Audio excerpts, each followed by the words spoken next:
Hello, everyone. My name is Kayla Galvez, and today I'll be presenting on competence to consent to a search and seizure. This presentation is based on Melton and his colleagues' work in psychological evaluations for the court.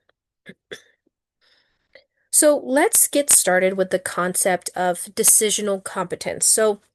Decisional competence is the ability to make specific legal decisions. So this goes beyond the competence to stand trial. So there are many other specific decisions that require competence, such as pleading guilty, waiving rights, or consenting to searches. Specifically today, we'll be focusing on competence to consent to a search or seizure under the Fourth Amendment. So let's talk a little bit about the Fourth Amendment. So the Fourth Amendment protects individuals from unreasonable searches and seizures.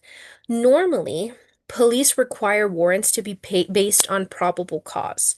So warrants must specify the place to be searched and the items to be seized. But there are exceptions, and one of the biggest ones is consent. Some other exceptions are emergencies or plain view. Consent is one way a search can be considered reasonable. So, for example, if you give a permission to a police officer for a search, it makes the search legally reasonable even without having a warrant. So let's give some legal background. Again, the Fourth Amendment prohibits unreasonable searches and seizures. Consent makes a search legally reasonable, but consent must be voluntary, so it doesn't necessarily have to be knowing. There is no requirement to understand the right to refuse, and that's really the key point. So, what counts as voluntary consent? So, when courts examine consent, and if it was voluntary, they look at the totality of the circumstances. So the key issue is police coercion, but it is secondary to the idea of whether that person had the knowledge of the right to refuse. So really, the courts are focusing on, was this person pressured, threatened, or intimidated, or did they realistically feel free to refuse? So now we will go into research findings on competence to consent to search and seizure. One of these research findings was a study done by Kagiro. So Kagiro did a study where he compared how police asked for consent, or more specifically, compared interrogatory versus declarative requests. So interrogatory questions would be, would you mind if I search? And people felt that they had more of a choice or perceived more of a choice versus declarative statements like, I would appreciate if you let me search, had people feeling more easily to comply without questioning the police motives.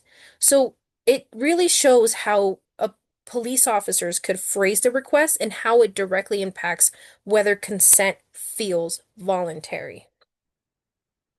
Another finding was with the Lithenberg study. So, the Lithenberg study interviewed 54 people who consented to a search.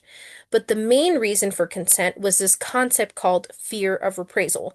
So, this is really the fear of saying no and that would get them in trouble. So, most didn't even know they had the right to refuse, but even those who did still distrusted that the police would honor it.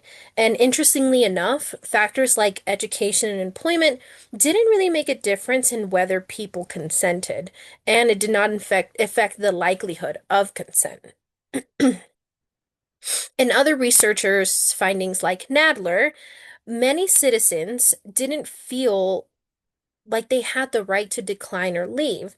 So Nadler points out that this creates a dilemma called cooperation dilemma.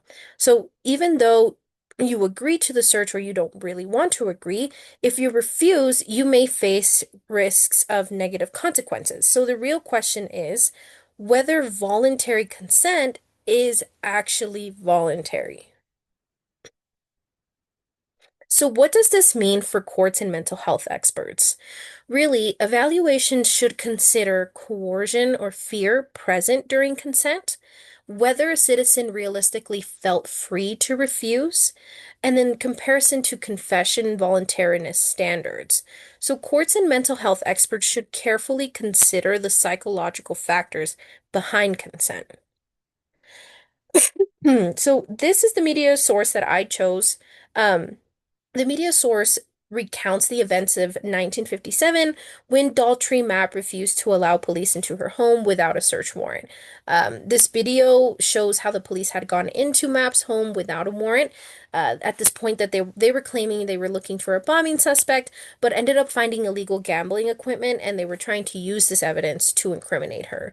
This video is actually really interesting, and it really shows how this case is central to legal protections against unreasonable searches and seizures. It also shapes how courts interpret and enforce warrant requirements and consent procedures.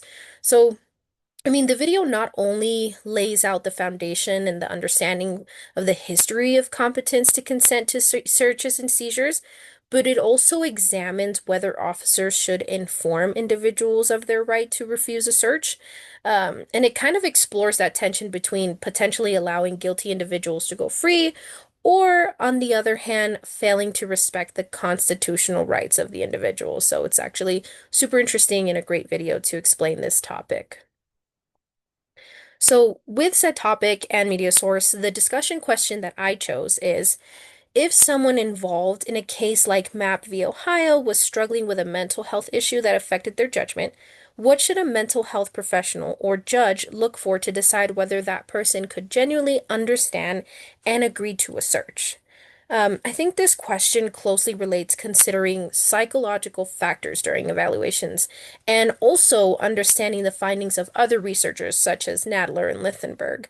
It involves accounting for mental health issues and assessing whether an individual genuinely understands their right to refuse a search, especially when there's concepts like fear of reprisal or cooperation dilemma and how that may influence their decision.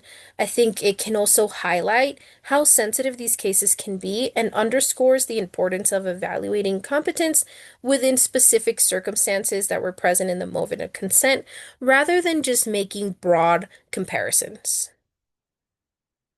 So, in conclusion, competence to consent does not equal the same as competence to stand trial, and voluntariness is the key factor to understanding competence to search and seizure.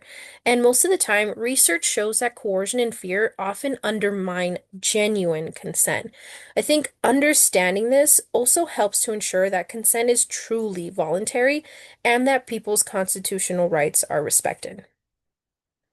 So these are the references I have. This presentation is based again on Melton and his colleagues, uh, Lichtenberg and Nadler, as cited in this text, and includes some of those studies as well. And again, thank you so much for your time.